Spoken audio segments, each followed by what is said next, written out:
what evil lurks in the hearts of men. The shadow knows.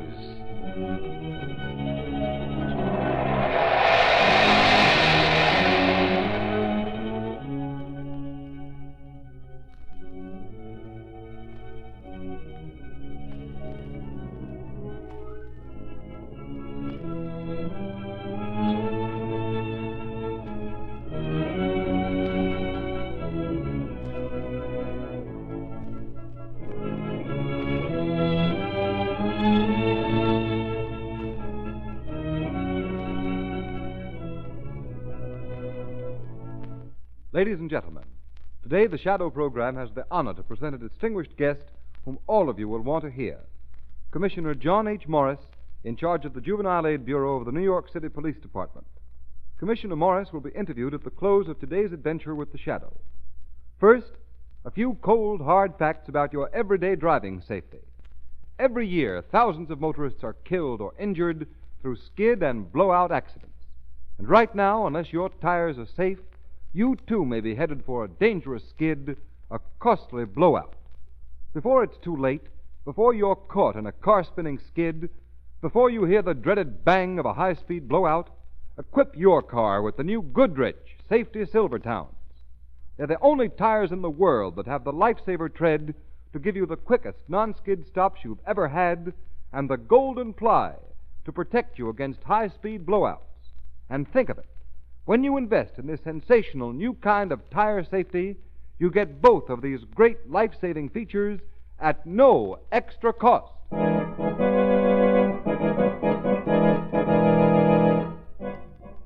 The Shadow, Lamont Cranston, a man of wealth, a student of science, and a master of other people's minds, devotes his life to righting wrongs, protecting the innocent, and punishing the guilty. Cranston is known to the underworld as the Shadow. Never seen, only heard, his true identity is known only to his constant friend and aide, Margot Lane. Today's story, the reincarnation of Michael.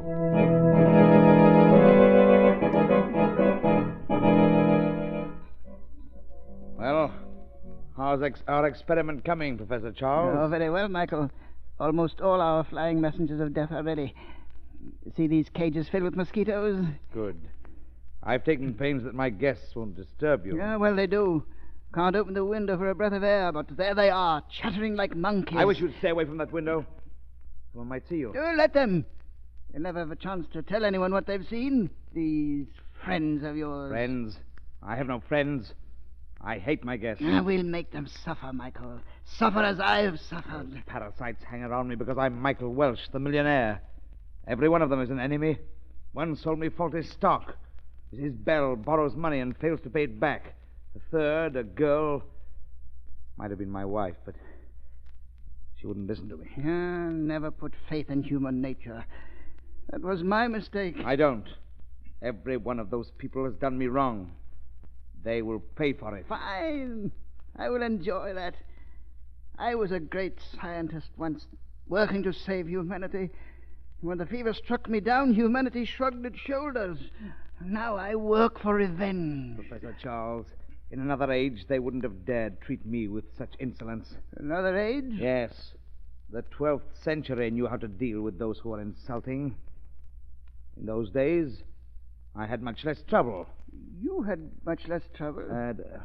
That is, men in my position had much less trouble repaying a false friend. There were no police then. There are none here on your estate. In this house, you are the law. Yes, I'm aware of that. Don't let anyone in here. Don't worry. Michael Wells. Michael, are you in there? It's Mrs. Bell. Well, whoever she is, keep her out of here. All right, Professor. Coming, Mrs. Bell. Oh, there you are, Michael. Yes, Mrs. Bell. Oh, I've never been in this room. Is anyone in there? No. No one. Oh, well, can't I go in? There's nothing for you to see. You wanted me? Oh, yes, indeed. I nearly forgot. Guess who just arrived? Why, I don't know. All my guests are here already. But these two are friends of mine. They heard I was staying here and dropped over for a chat. Oh, I knew you'd enjoy meeting them. Margot Lane's such a lovely girl. And young Mr. Cranston knows all about art and old things, just like you, Michael. What? A learned man and a young girl. The same two who came before. The pattern never changes. I beg your pardon? Oh, nothing. They're out on the terrace. What did you say their names were? Margot Lane and Mr. Cranston, Lamont Cranston. Let us go and meet them. I think I'm going to enjoy entertaining these two friends of yours.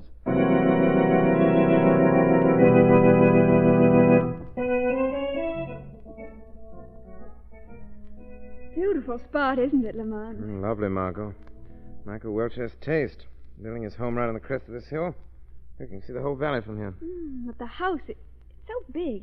More like a castle than a home. Yes, almost a medieval castle. Lamont, look. There's an old man peering out of the window. Where? Up there. Oh, yes. Lamont, he's staring at us so strangely. I wonder who it can be. We'll probably find out from... Oh, Margot, here comes Mrs. Bell now. Oh, yes, I suppose that's Michael Welch with her. Hello, Myra. Oh, Margot, darling, and Mr. Cranston. I've been wanting you two to meet Michael for ages. He knows all about you. Still, you might introduce me, Mrs. Bell. Oh, of course, how silly of me. This is Michael Welch, our charming host. Miss Lane and Mr. Cranston. How do you do, sir? I'm glad you stopped to call. Thank you. We can't stay very long. Oh, but my dear, you must. We're having such a wonderful time. You'll love it. Make them stay, Michael. Well, you'll stay until after dinner anyway, won't you? Yes, and Michael must show Mr. Cranston his remarkable collection. Mr. Cranston's always interested in that sort of thing. Are you a collector, Mr. Welch? Yes, medieval art, you know. Lamont, we really haven't Oh, time come to... along. Thank you. I'd enjoy seeing your collection, But Mr. Welch. Lamont... Oh, I knew you would, Mr. Cranston. Oh, you must meet everyone. Come, Michael. We'll go and get the others. Well, Margot, what's the matter? I don't like this place. That old man in the window. He had hate in his eyes. There's something evil about this house. You really feel that, Margot? Oh, I know it's silly. Go ahead and laugh at me. I'm not laughing, Margot. I'm interested. You see, I feel there's something evil about this house, too.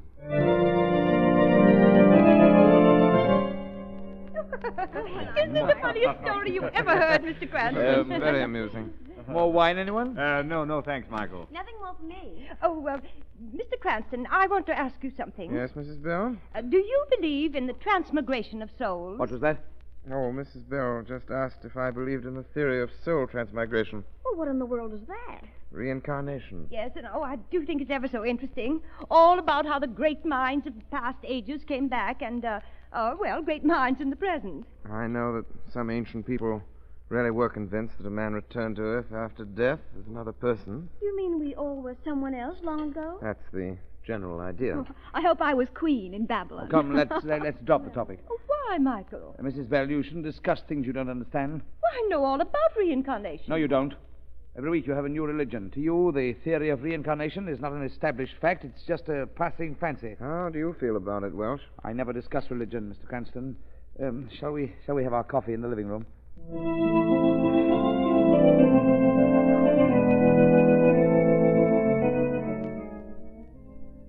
Oh, there you are, Lamont. Have you seen our host? We really ought to be going. I think Michael Welch went to the library a while ago.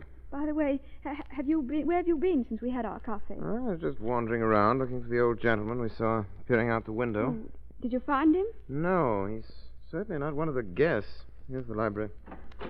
Oh, Mr. Welch. What's that? Look out, you'll wreck the book slamming it shut like that. Oh, it's you. Oh, I'm sorry we disturbed you while you were reading. Oh, it's nothing important. I'll just put this back on its shelf. Oh, we won't keep you a minute. Please don't stop. You see, Miss Lane, I like to leave my books in their proper places. He acts as if he was ashamed of what he was reading. Yes, he's certainly tucking it out of sight quickly. There, that's better. Lovely room you have here, Mr. Welch. I'm glad you like it. Well, I suppose you two will be leaving very shortly. Yes, you see, we... As a matter of fact, I think we'll accept your invitation and stay the night. What? I see. All right, if you want to, I'll go and tell them to get your rooms ready.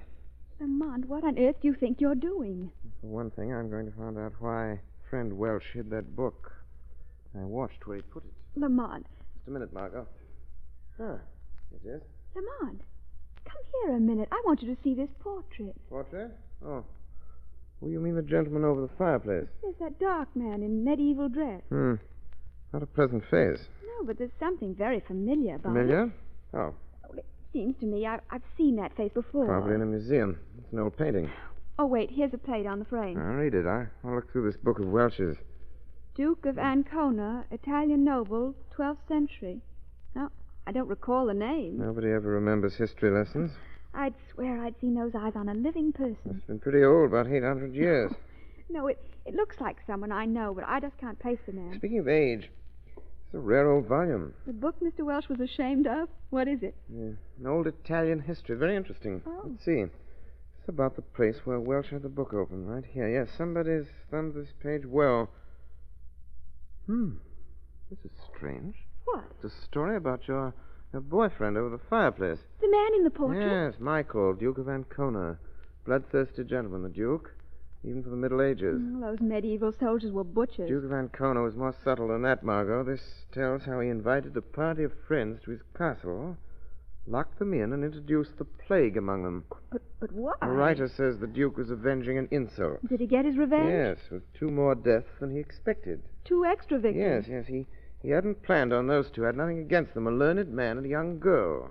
Fortunately, they sought refuge in the Duke's castle from a storm. And ran into a murder plot. Exactly. The Duke tried to get them to leave, but when they wouldn't, their host went ahead with his plan. 2 hopeless victims perished with the others. I'm glad it was a long time ago, Lamont. 12th century. What's this in a leather folder? Lamont, Yes? look, a photo of Michael Welsh in his youth. Why, it's exactly like the portrait of the Duke of Ancona. I knew I'd seen that face. Michael Welsh looks like the Duke. Let me have it. Yes, they're much alike. Welsh is older now and grayer. That's why I didn't see the likeness before. Margot. Do you see what this means? What? Why, no. By a twist of fate, although they're not related, Michael Welsh is a physical duplicate of Michael, Duke of Ancona, who lived in the 12th century. You mean And he thinks... Welsh believes he is the Duke himself reincarnated. He's made a study of it in the Duke's history until he believes it. In his manner, when we're discussing reincarnation at the dinner table, I'm sure he really believes it. You see, the present circumstances here are parallel to those at the time of the historic tragedy. This is a party. Yes? The guests are all his friends except 2. You and me. Oh, the same as the story. It's so similar.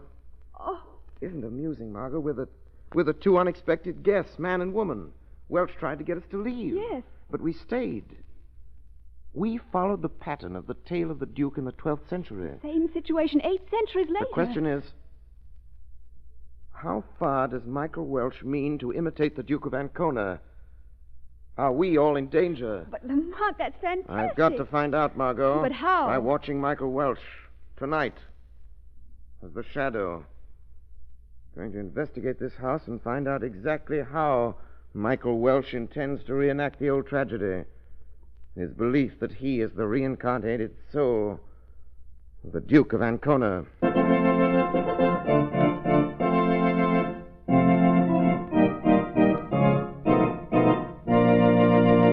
Ladies and gentlemen, we'll be back with The Shadow in just a moment, and later we'll meet our guest, Commissioner John H. Morris. But first, I want to say something to every motorist listening in. Remember, when you're driving in your car, the road may be perfectly dry 1 minute, and then down comes the rain. The road that was safe a minute ago may become a dangerous skid track. Yes. The shadow knows that a skid strikes like lightning. Don't take unnecessary chances on wet, slippery roads. It pays to play safe. Before you experience that pit-of-the-stomach feeling when the car you're driving skids wildly over a wet, slippery road, equip your car with new Goodrich Safety Silvertowns with the Lifesaver Tread. That's the way to get the quickest, safest stops you've ever had in wet weather. And here's why. The Lifesaver Tread of the new Silvertown has a truly amazing action on wet pavements. For as the spiral bars of the tread roll over the pavement, they act like a battery of windshield wipers. Sweep the water right and left from under the tire. Force it out through the deep grooves. Make a dry track for the rubber to grip. You'll never know what the word stop really means until you've felt the grip of the Lifesaver Tread on wet pavements. Protect your family against dangerous skids before it's too late. Put Goodrich Safety Silvertowns on your car tomorrow.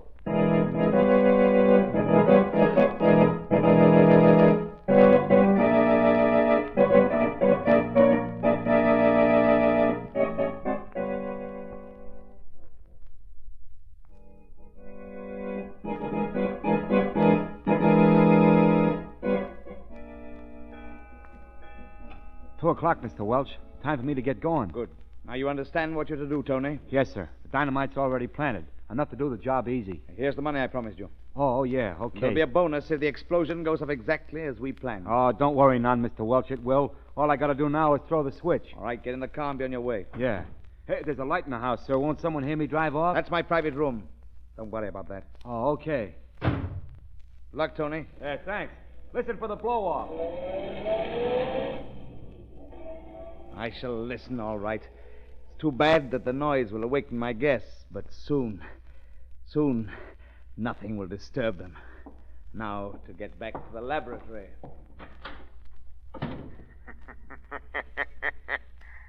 So you are planning something, Michael Welch. Still following the pattern set by the Duke of Ancona. The shadow must visit that private room. But first, I must warn Margot on the shortwave radio.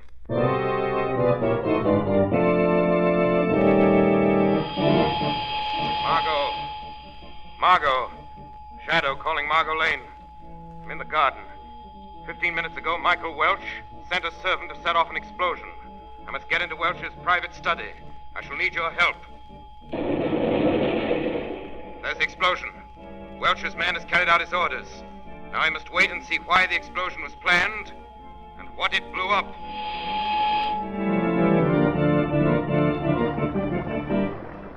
Look at all that water there. Why, my The whole goodness. valley's being flooded. The way we'll all be drowned. Did you hear that explosion? Mr. Cranston, Mr. Cranston. Yes, Mrs. Bell? Do you think there's any danger? I can't swim a stroke. I'd perish in that rushing water. Calm yourself, Myra. I'm ashamed of you. Well, that's all right for you, Margot. You can swim like a fish. I but- doubt if the house will be swept away, Mrs. Bell. Where's Michael? Yes, has anyone seen Welch? Here he comes now. Oh, Michael, isn't this the most terrible thing? Steady, everybody. Quiet. There's nothing to get excited about. Nothing my to get goodness. excited about when we may all be drowned at any minute. There's no danger. The house is safe. Up here on the hill, we're out of reach of the waters. We can't get out of the house. No. We're all stuck here for at least 3 days, Mr. Cranston, until the water subsides. Well, let's phone for help. The wires are down.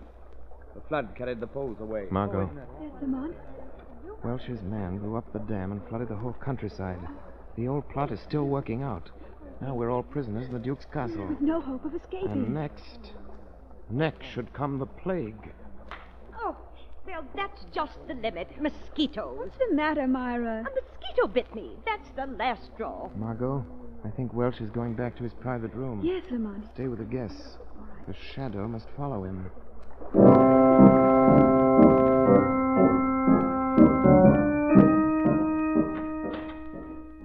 Still working hard, Professor Charles? Yes? Oh, yes, Michael. I'm feeding the serum to the last batch of mosquitoes. What was that, sir? Door stuck for a second. Oh, there it is. The deadly mosquito I let loose in the hall just bit one of my guests. A lady. The lady will be sick very shortly. Yes. And then, when the time is ripe, we'll let loose all the mosquitoes in the laboratory and add a new game to our weekend party. There are over 10 screen boxes of mosquitoes, all filled with germs, ready for your guests. Good. Now they're trapped by the flood outside, they can't run away. Now we'll have our revenge. My dear Professor Charles, my revenge is written in history. No one can change the course of events. It was all predestined centuries ago. You can let loose the other mosquitoes as soon as it's light. I want to see them swarming through the house. Yes, all will be ready. Take good care of our winged pets. What are you feeding those mosquitoes, Professor Charles? What? What is it that will be let loose on the guests in this house? Who talked? Where are you? I am here, Professor Charles. I am the shadow. But where? It's just a voice. I can't see. I am here even if you can't see me. And I warn you, the mad plot of Michael Welch cannot succeed. You and he will be punished for your crime. I don't know what you're talking about. Don't lie. What germs are you feeding all those mosquitoes? Go away. I'm an old man. For a moment you frightened me with your strange voice. But I'm too old for fear. Too old for everything but revenge. No one shall rob me of that. Yes, old man, someone will. The shadow.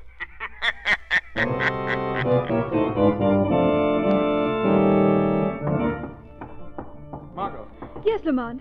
Margot, the Duke of Ancona's plot is being followed to the very letter. Welch's private room is a chemical laboratory. He and the old man we saw at the window have figured out some modern form of plague. Plague? I wonder if that's what's wrong with Mrs. Bell. Is she ill? Yes, I was hurrying to her with this medicine. I wish you'd take a look at I will. her. What seems to be the matter? I don't know. She's running a fearfully high fever, and she's such a strange color. Strange color. Quick, I must see her. Well, her room's right down here. Hurry, Margot. If my guess is right, Welch's form of plague is as deadly as the Duke of Ancona's. Wait, I'll open the door. Is that you, Margot? Oh, I'm so sick. It's all right, Mrs. Bell. Shut the door. I've seen enough. Lamont, what is it? Yellow fever, Margot. Oh. We must destroy those mosquitoes in the laboratory.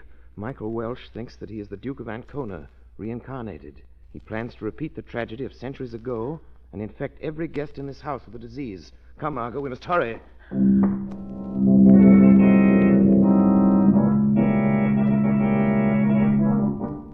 Here, Margot.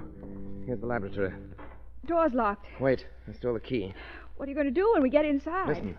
The row of screened boxes on the table. Get the old man away from them, over by the window. I'll be with you as the shadow. All right.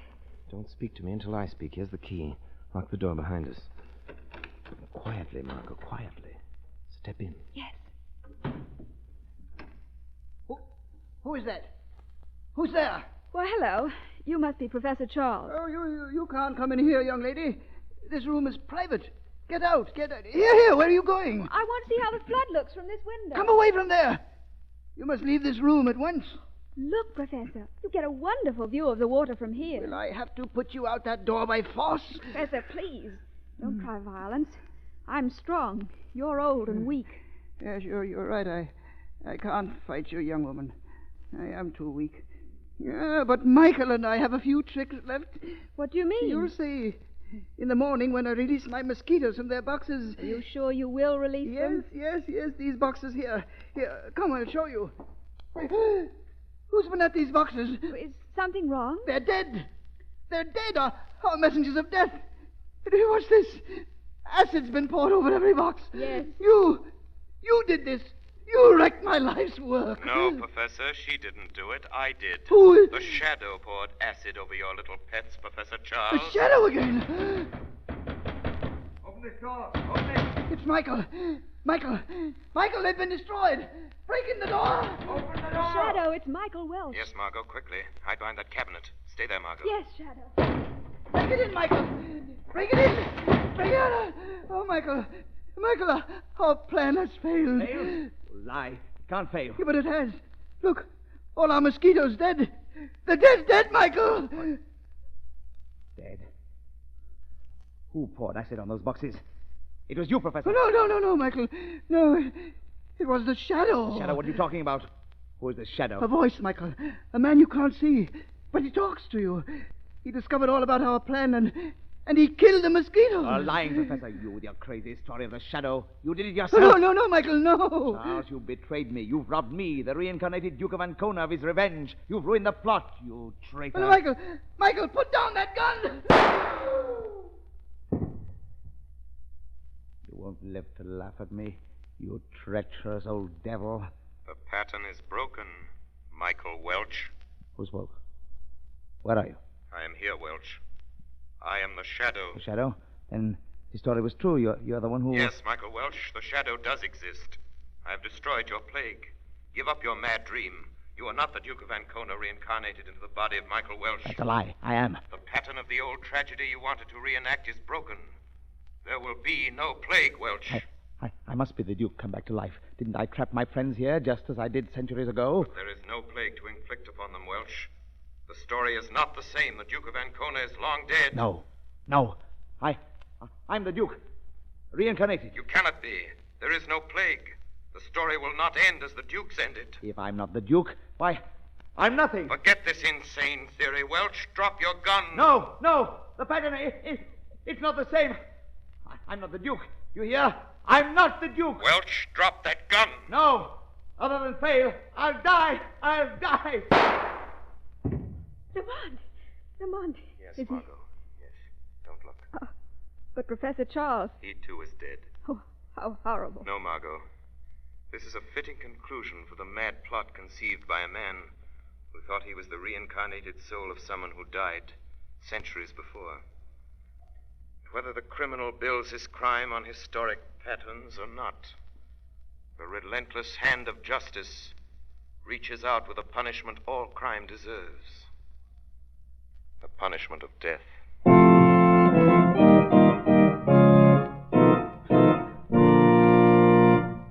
And now, ladies and gentlemen, the Shadow program has the honor and privilege of presenting to you today's distinguished guest.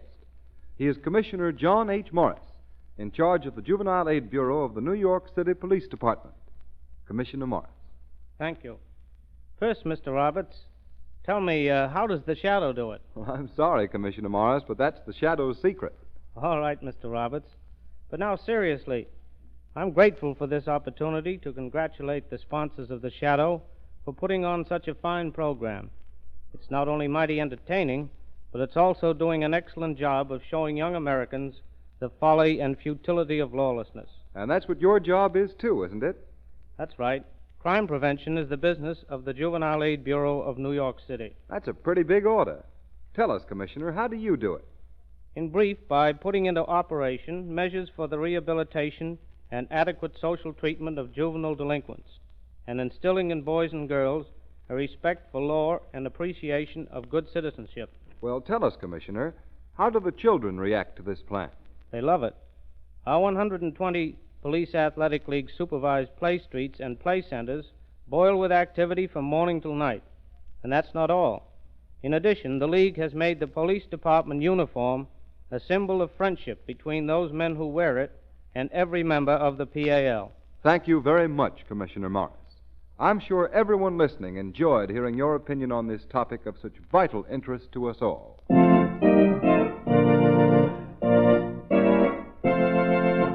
You have been listening to a dramatized version of one of the many copyrighted stories which appear in the Shadow magazine, now on sale at your local newsstand.